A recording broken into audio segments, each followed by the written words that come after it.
ತಾವು ನನ್ನನ್ನು ಒಂದು ಪ್ರಶ್ನೆ ಕೇಳಿದ್ರಿ. ನಾನು ಮಂತ್ರಿಮಂಡಲ ರಚನೆ ಆಗುವ ಮೊದಲನೇ ದಿನದಿಂದಲೂ ಕೂಡ ಇಲ್ಲಿಯವರೆಗೆ 3 ವರ್ಷ ನನಗೆ ಅವಕಾಶ ಕೊಟ್ಟಂಥ ಸಿದ್ದರಾಮಯ್ಯನವರಿಗೆ ಧನ್ಯವಾದ ಹೇಳ್ತೀನಿ. ಮುಂದೆ ಪಕ್ಷ ಅವಕಾಶ ಕೊಟ್ಟರೆ ಕೆಲಸ ಮಾಡ್ತೀನಿ, ಕೊಡಲಿಲ್ಲ ಅಂತಂದರೂ ಕೂಡ ಪಕ್ಷದ ಶಿಸ್ತಿನ ಸಿಪಾಯಿ ಆಗಿರ್ತೀನಂತ ಅವತ್ತಿಂದ ಹಿಡ್ಕೊಂಡು ಇದು ಒಂದೇ ಉತ್ತರವನ್ನು ನಾನು ಕೊಡ್ತೀನಿ. ಮೇಡಮ್, ಈಗ ನೋಡಿದ್ರೆ ಸೊ ರಾಜ್ಯದಲ್ಲಿ ಮುಂದಿನ ದಿನಗಳಲ್ಲಿ ಸಿಎಂ ಆಗೋ ಮಟ್ಟಿಗೂ ಕೂಡ ತಮ್ಮ ಅಭಿಮಾನಿಗಳು ಹೇಳ್ತಾ ಇದ್ರು. ಸೊ ಈ ಬಾರಿ ತನಕಾಗಿ ಯಾಕೆ ಅಷ್ಟೊಂದು ಇದಾಯ್ತು? ಎಲ್ಲೋ ಒಂದ್ ಕಡೆ ಇಲ್ಲ ನೋವೇ, ಇದು ರಾಜಕಾರಣದಲ್ಲಿ ಯಾವಾಗ ಬೇಕಾದರೂ ಏನು ಬೇಕಾದರೂ ಆಗ್ಬೋದು, ಅನ್ಸರ್ಟನ್. ಮತ್ತು ಹೈಕಮಾಂಡ್ ಭಾಳಷ್ಟು ಅಳದು ತೂಗಿ ಮಾಡ್ತಾ ಇರುವಂಥ ಸಂದರ್ಭದಲ್ಲಿ ನಾವು ಹೈಕಮಾಂಡ್ ವಿರುದ್ಧ ಪ್ರಶ್ನೆ ಮಾಡೋದು ತಪ್ಪಾಗುತ್ತೆ ನನ್ನ ಪ್ರಕಾರ. ಸೊ ರಾಜಕಾರಣಿಗಳ ಜೀವನದಲ್ಲಿ ಒಮ್ಮೆ ಇಂಥ ಸಂದರ್ಭ ಬರುತ್ತೆ, ಅದನ್ನು ಮೆಟ್ಟಿ ನಿಲ್ಲೋದೇ ಒಂದು ನಾಯಕತ್ವದ ಗುಣ ಅಂತ ನಾನು ಹೇಳಿದ್ದೆ.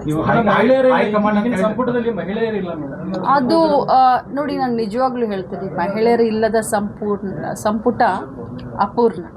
ಅದು ಯಾರೇ ಇರಲಿ, ಮಹಿಳೆಯರನ್ನ ಸಂಪುಟದಲ್ಲಿ ಸೇರಿಸ್ಕೊಳ್ಬೇಕಂತ ನಾನು ಕೂಡ. ಯಾಕಂದ್ರೆ ನೀವು ಈ ಹಿಂದೆ ಸಂಪುಟದಲ್ಲಿ ಕೆಲಸ ಮಾಡಿದಿರಿ, ಸೊ ಅನುಭವಿಸ್ತಿರದಿರಿ, ಅದ್ರ ಜೊತೆಗೆ ಇಷ್ಟೊಂದು ತಡ ಯಾಕೆ? ಮಹಿಳೆಯರ ಬಗ್ಗೆ ಸಾಕಷ್ಟು ನೀವು ಯೋಜನೆಗಳು ತಂದು ಕೊಟ್ಟವ್ರು. ನೀವು ಈಗಾಗಲೇ ಉಮಾಶ್ರೀ ಅಂತವ್ರನ್ನ ನಾವು ಈಗಾಗಲೇ ಉಪಸಭಾಪತಿ ಎಲ್ಲ ಮಾಡಿದ್ದೀವಿ. ಮಹಿಳೆಯರಿಗೆ ನ್ಯಾಯ ಕೊಡಬೇಕು ಅಂತಲೇ ತಾವೆಲ್ಲರೂ ಗೊತ್ತು. ಏನೋ ಒಂದು ಆಗಿದೆ ಕರ್ನಾಟಕದಲ್ಲಿ, ಆಗಿದೆ, ಅದನ್ನು ನಾನು ಒಪ್ಕೊಳ್ತೀನಿ. ಆಗಿಲ್ಲ ಅಂತ ನಾನು ಅದರ ವ್ಯತಿರಿಕ್ತವಾಗಿ ಉತ್ತರ ಕೊಡಲಿಕ್ಕೆ ಹೋಗೋದಿಲ್ಲ. ನೀವು ನಮ್ಮ ಸರ್ಕಾರಗಳು ಎಲ್ಲೆಲ್ಲಿದ್ದಾವೆ, ಜಾರ್ಖಂಡ್ ಇರ್ಬೋದು, ಹಿಮಾಚಲ್ ಪ್ರದೇಶ ಇರ್ಬೋದು, ತೆಲಂಗಾಣ ಇರ್ಬೋದು, 3-4 ಜನ ಮಹಿಳೆಯರಿಗೆ ಅಲ್ಲಿ ಮಂತ್ರಿ ಸ್ಥಾನ ಕೊಟ್ಟಿದ್ದಾರೆ. ಏನೋ ಒಂದು ಹೆಚ್ಚು ಕಡಿಮೆ ಕರ್ನಾಟಕದಲ್ಲಿ ಆಗಿದೆ, ಬೇರೆ ಬೇರೆ ಬೇರೆ ರೀತಿಯಾದಂಥ ಲೆಕ್ಕಾಚಾರದಲ್ಲಿ ಆಗಿದೆ. ಬಟ್ ನಿನ್ನೆ ನಾನು ನೋಡಿದೆ, ಮಾನ್ಯ ಮುಖ್ಯಮಂತ್ರಿಗಳ ಒಂದು ಸ್ಟೇಟ್ಮೆಂಟ್ ನಾನು ನೋಡಿದೆ. ಆದಷ್ಟು ಶೀಘ್ರದಲ್ಲಿನೇ ಮಹಿಳೆಯನ್ನು ತಗೊಳ್ತೀನಿ ಅಂತ ಹೇಳಿದ್ದಾರೆ. ನಾನು ಹೈಕಮಾಂಡ್. ಈಗ ಕಾಂಗ್ರೆಸ್ ಪಕ್ಷದ ಹೈಕಮಾಂಡ್ ಪ್ರಶ್ನೆ ಮಾಡಕ್ ಬರುದಿಲ್ಲ ಅಂತೀರಿ, ಅವ್ರ ಒಂದು ಮಾನದಂಡ ಬೇಕು. ಈಗ ನೀವು ಸಾಮಾನ್ಯ ಕಾರ್ಯಕರ್ತೆಯಾಗಿ, ಜಿಲ್ಲಾ ಅಧ್ಯಕ್ಷರಾಗಿ, ಮಹಿಳಾ ರಾಜ್ಯ ಅಧ್ಯಕ್ಷೆಯಾಗಿ, ಶಾಸಕರಾಗಿ ಸಂಸದಿಗೆ ಒಂದ್ಸಾರಿ ನಿಂತು ಸೋತು ಇಷ್ಟೆಲ್ಲ ಸಂಘರ್ಷ ಮಾಡಿದ ಮೇಲೆ ಮತ್ತೆ ಯಾವ ಮಾನದಂಡ ಬೇಕು? ಮಾನದಂಡ ಅಂತ ಹೇಳ್ತಾ ಇಲ್ಲ ನಾನು.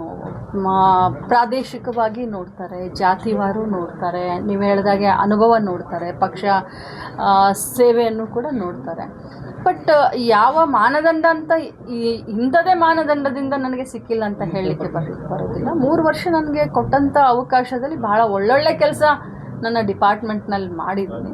ಸೊ ಹೈಕಮಾಂಡ್ ಅವರು ಬೇರೆಯವರಿಗೆ ಅವಕಾಶ ಕೊಡ್ತೀನಿ ಅಂತಂದ್ರೂ ಕೂಡ ಅದನ್ನು ನಾವು ಸ್ವಾಗತ ಮಾಡ್ತೀವಿ. ನನಗೆ 3 ವರ್ಷ ಅವಕಾಶ ಕೊಟ್ಟಿದ್ದಕ್ಕೆ ಧನ್ಯವಾದ ಅಂತ ಹೇಳಿದ್ದೇನೆ. ನಾನು ಯಾರನ್ನು ಕೇಳಿದೆ. ಮೇಡಮ್, ಈಗ ಅರ್ಹತೆ ಮತ್ತು ಸಾಮರ್ಥ್ಯ ಎರಡೂ ಯಾಕೆ ವಿಳಂಬ ಆಗ್ತದೆ?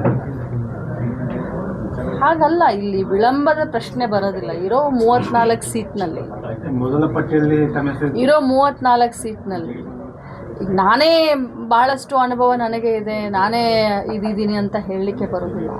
ಸೊ ಪ್ರತಿಯೊಬ್ಬರನ್ನೂ ಕೂಡ ಸಮಾಧಾನ ಮಾಡಬೇಕಾಗುತ್ತೆ. ಸಿ ಎಂ ಅವರೇ ಇದ್ದಾರೆ ಬಿಡಿ, ಅದಕ್ಕೆ ಬೇಕು ಅಷ್ಟೊಂದು ಚೆನ್ನಾಗಿ ಕೆಲಸ ಮಾಡ್ಕೊಂಡು ಹೋಗ್ತಾರೆ.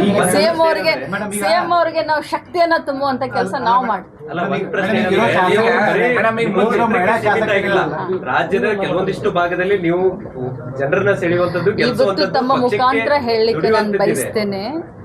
ಇನ್ನು ಮುಂದೆ ಕೂಡ ಲಕ್ಷ್ಮೀ ಹೆಬ್ಬಾಳ್ಕರ್ ಬರೀ ಬೆಳಗಾವಿ ಗ್ರಾಮೀಣ ಕ್ಷೇತ್ರ ಆಗಲಿ ಅಥವಾ ಬೆಳಗಾವಿ ಜಿಲ್ಲೆಗೆ ಅಷ್ಟೇ ಸೀಮಿತ ಆಗಿರೋದಿಲ್ಲ. ಈ ಮುಂಚೆ ಹೇಗೆ ರಾಜ್ಯವ್ಯಾಪಿ ನನ್ನ ಪ್ರವಾಸ ಇರ್ತಾ ಇತ್ತು, ರಾಜ್ಯವ್ಯಾಪಿ ಯಾವ ರೀತಿ ಕಾರ್ಯಕ್ರಮಗಳು ಪಕ್ಷದ ಸಂಘಟನೆಯಲ್ಲಿ ಭಾಗವಹಿಸ್ತಾ ಇದ್ನೋ, ಇನ್ನು ಮುಂದೆ ಕೂಡ ಲಕ್ಷ್ಮೀ ಹೆಬ್ಬಾಳ್ಕರ್ ಅದೇ ರೀತಿ ರಾಜ್ಯವ್ಯಾಪಿಯಾಗಿ ಪ್ರವಾಸವನ್ನು ಕೂಡ ಮಾಡ್ತೀನಿ. ಪಕ್ಷ ಸಂಘಟನೆಯಲ್ಲಿ ಮುಂಚೂಣಿಯಲ್ಲಿ ನಿಂತು ಕೆಲಸ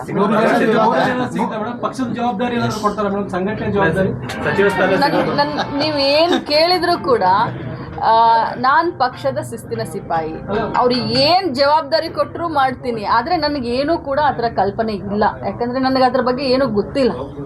ಮೇಡಮ್ ಇವಾಗ ಕರ್ನಾಟಕ ಕಾಂಗ್ರೆಸ್ ಪಕ್ಷಕ್ಕೆ ಈಗ 2 ತಿಂಗಳಿಂದ ಸೈಲೆಂಟ್ ಆಗಿದ್ದೀರಿ ಮೇಡಮ್. ಅಂದ್ರೆ ಹಿಂದಕ್ಕೆ ನೀವು ಮಂತ್ರಿ ಬೆಳಗಾವಿ ಬಂದಾಗ ನನ್ನ ಮೌನ ಒಂದು ವೈಟ್ ವೀಕ್ನೆಸ್ ಅಲ್ಲ ಅಂತಿದ್ರಿ. ಈಗ ಯಾಕೋ ಈ ಸಂದರ್ಭ ಅದಲ್ಲ, 2 ತಿಂಗಳು ಆ ಮಾತನ್ನ ಈಗ ಇದು ಸಂದರ್ಭ ಅಲ್ಲ, ಇದು ಸೂಕ್ತ ಸಂದರ್ಭ ಅಲ್ಲ.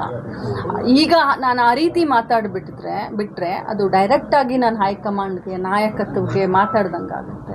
ಈ ಸಂದರ್ಭ ಆ ಡೈಲಾಗ್ಗೆ ಸಾಧ್ಯನೇ ಇಲ್ಲ ರೀ ಪಾಪ. ಯಾರು ಇಲ್ಲ, ನಮ್ಮ ಜಿಲ್ಲೆಯವರು ಇಲ್ಲ, ಹೊರಗಡೆಯವರು ಇಲ್ಲ, ಪಕ್ಷದ ಒಳಗಡೆಯವರು ಇಲ್ಲ. ಅನಿವಾರ್ಯತೆ ಪ್ರತಿಯೊಬ್ಬರು ಕೂಡ ಬಹುಶಃ ನಾನು ಮಂತ್ರಿ ಮೊದಲನೇ ಇದ್ರಲ್ಲೋ ಅಥವಾ 2ನೇ ಇದ್ರಲ್ಲೋ ಆಗಿದ್ರೆ ಇಷ್ಟು ಇದನ್ನ ಮಾಡ್ತಾ ಇರಲಿಲ್ಲ. ಪ್ರತಿಯೊಬ್ಬರು ನಮ್ಮ ಪಕ್ಷದವರು, ವಿರೋಧ ಪಕ್ಷದವರು ಬಂದು ನನಗೆ ಇವತ್ತು ಅವರ ಅನಿಸಿಕೆಗಳನ್ನ ಹೇಳ್ತಾ ಇದ್ದಾರೆ. ಈಗ ರಾಜ್ಯದ ಇತಿಹಾಸದಲ್ಲಿ ಮೇಡಮ್ ಎಲ್ಲ ಆಪ್ತರಿಗೂ ಅವಕಾಶಗಳನ್ನು ಕೊಡ್ತಾರೆ. ಈಗ ಯಡಿಯೂರಪ್ಪನವ್ರು ಬಂದಾಗ ಉಮೇಶ್ ಕತ್ತಿ ಅವರು ಆಗದಿದ್ರು ಇನ್ನೊಂದ್ಸಲ ಕರ್ಕೊಂಡು ಮಾಡಿದ್ರು, ಸಿದ್ದರಾಮಯ್ಯ ಸತೀಶ್ ಜಾರಕಿಹೊಳಿ ಕಂಟಿನ್ಯೂ ಮಾಡಿದ್ರು. ಈಗ ನೀವು ಕೂಡ ಆಪ್ತರು ಇದ್ದೀರಿ, ನಿಮ್ಮನ್ನ ಯಾಕೆ ಬಿಟ್ರು ಅಂತ ನಾನು ಎಲ್ಲರಿಗೂ ಆಪ್ತ. 3 ಜನ ಮಹಿಳಾ ಶಾಸಕರಿದ್ದಾರೆ, 3 ಜನ ಮಹಿಳಾ ಶಾಸಕರ ಹೆಸರು ಕೇಳಿ ಬರ್ತಾರೆ. ತಮ್ದು ಕೂಡ ಹೆಸರು ಆ ಸಾಮರ್ಥ್ಯ ಯಾರಾದ್ರೂ ಅದಕ್ಕಿಂತ 10 ಪಟ್ಟು ಜಾಸ್ತಿನೇ ತಮ್ದು. ಅವಕಾಶ ಸಿಕ್ಕಾಗ ಸಾಮರ್ಥ್ಯ ಯಾರ್ದಾದ್ರೂ ಗೊತ್ತಾಗುತ್ತೆ. ನನಗೆ ಅವಕಾಶ ಸಿಕ್ತು, ಸಾಮರ್ಥ್ಯ ತೋರಿಸ್ದೆ. ಇನ್ನೊಬ್ಬರಿಗೆ ಕೊಟ್ರೆ ಅವ್ರಿಗೆ ನನಗಿನ್ನ ಜಾಸ್ತಿ ಸಾಮರ್ಥ್ಯ ಇದ್ರೆ ಮೇಡಮ್ ನಿಮ್ಮ ಶಿಷ್ಯರಾದಂತ ನೈನಾ ಮುಟ್ಟಮ್ಮ ಅವರಿಗೂ ಕೂಡ ರಾಜಕೀಯ ಶಿಷ್ಯರಾದಂತ ನೈನಾ ಮುಟ್ಟಮ್ಮ ಅವರಿಗೂ ಒಂದು ಅವಕಾಶ ಸಿಗಬೇಕು ಅನ್ನೋದೊಂದು ಪಕ್ಷದಲ್ಲಿ ಚರ್ಚೆ ಆಗ್ತದೆ. ಅದೇನಾದ್ರೂ ಲಕ್ಷ್ಮೀ ಹೆಬ್ಬಾಳ್ಕರ್ ಅವ್ರಿಗೆ ಇದನ್ನ ಆಗ್ತಾ ಇದೆ? ಖಂಡಿತ ಇಲ್ಲ ರೀ. ನಾನು ನೋಡಿ, ರಾಜಕಾರಣದಲ್ಲಿ ಬಾರದು ಬಪ್ಪದು, ಬಪ್ಪದು ತಪ್ಪದು. ರಾಜಕಾರಣದಲ್ಲಿ ನಾಯಕರಿಗೆ ಒಮ್ಮಿಲ್ಲ ಒಮ್ಮೆ ಸತ್ವ ಪರೀಕ್ಷೆ, ಅಗ್ನಿ ಪರೀಕ್ಷೆ ಇರುತ್ತೆ. ಆ ಸಂದರ್ಭದಲ್ಲಿ ನಮ್ಮ ತಾಳ್ಮೆಯಿಂದ ಇದ್ದು ಪಕ್ಷದ ಚೌಕಟ್ಟಿನಲ್ಲಿ, ಪಕ್ಷದಲ್ಲಿ ಶಿಸ್ತಿನಿಂದ ಇದ್ದರೆ ಖಂಡಿತವಾಗ್ಲೂ ಆ ಒಂದು ಇದು ಕಟ್ಟಿಟ್ಟ ಬುತ್ತಿ ಅಂತ ಹೇಳ್ತಾರೆ. 5,000 ಕೋಟಿ ಅಂದ್ರೆ ಎಲ್ಲಿ ಹೋಯ್ತು ಅಂತ ಹೇಳಿ ಒಂದು ಗಂಭೀರವಾದ ಆರೋಪ ಮಾಡ್ತಾರೆ. ಅದ್ರ ಬಗ್ಗೆ ಹೇಳೋದಾದ್ರೆ ನೀವೊಬ್ಬ ಕಡಿಮೆ ಆಗಿದ್ದು ನೋಡಪ್ಪ. ಯಾರು ಆರೋಪ ಮಾಡ್ತಾರೆ? ಸಂಜಯ್ ಪಾಟೀಲ್ ಅವರು ಮಾಜಿ ಶಾಸಕರು. ನಾನು ಮೊನ್ನೆನೇ ಹೇಳಿದ್ದೀನಲ್ಲ, ಎಲ್ಲರೂ ನೀವು ನೋಡಿದಿರಲ್ಲ, 5,000 ಕೋಟಿ ಫೈನಾನ್ಸ್ ಡಿಪಾರ್ಟ್ಮೆಂಟ್ ಬಿಡುಗಡೆನೇ ಮಾಡಲಿಲ್ಲ. ಆವತ್ತಿನ ಮುಖ್ಯಮಂತ್ರಿಗಳಾದಂಥ ಸಿದ್ದರಾಮಯ್ಯನವರು ನಮಗೆ 5,000 ಕೋಟಿ ಬಿಡುಗಡೆನೇ ಮಾಡಲಿಲ್ಲ. ಯಾಕಂದರೆ ಫೈನಾನ್ಸ್ ಮಿನಿಸ್ಟ್ರು ಸಿದ್ದರಾಮಯ್ಯನವರಿದ್ದರು. ಸೊ ನಮಗೆ ಅವರು ದುಡ್ಡನ್ನೇ ಬಿಡುಗಡೆ ಮಾಡಲಿಲ್ಲ. ಸೊ ಫೈನಾನ್ಸ್ ಡಿಪಾರ್ಟ್ಮೆಂಟ್ ಬಿಡುಗಡೆ ಮಾಡಲಿಲ್ಲ ಅಂತಂದರೆ 5,000 ಕೋಟಿ ಎಲ್ಲಿಂದ ತಗೊಂಡು ಬರಲಿ?